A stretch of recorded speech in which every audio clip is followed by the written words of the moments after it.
గరుడ మోక్షం. వినత, కద్రువ అనే అక్కా చెల్లెళ్ళు ఉండేవారు. వారికి పిల్లలు కావాలని కోరిక ఉండేది. కద్రువ 1000 పాములను కోరుకుంది. వినత 2 శక్తివంతమైన కుమారులను కోరుకుంది. వారి కోరికలు నెరవేరాయి. కద్రువ గుడ్ల నుండి 1000 పాములు బయటకు వచ్చాయి. కాని వినత గుడ్లు పగలలేదు. వినత ఓపికలేక ఒక గుడ్డును పగలగొట్టింది. దానినుండి అరుణుడు బయటకు వచ్చి ఆమెను శపించాడు. నీవు కద్రువకు సేవకురాలివి అవుతావు అన్నాడు. కొంతకాలం తర్వాత 2వ గుడ్డు నుండి గరుడు జన్మించాడు.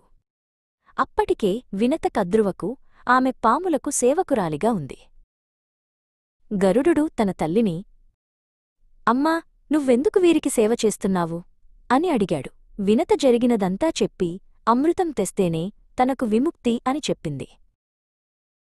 తల్లిని విముక్తి చేయడానికి గరుడు అమృతం కోసం స్వర్గానికి బయలుదేరాడు. దారిలో అనేక అడ్డంకులు ఎదురయ్యాయి. దేవతలను, ఇంద్రుడిని కూడా ఓడించి అమృతాన్ని గెలుచుకున్నాడు.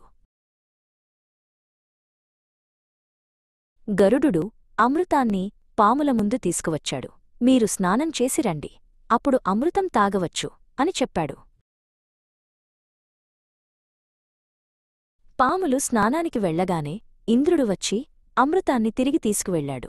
వినతకు విముక్తి లభించింది. గరుడు విష్ణువు వాహనంగా మారాడు.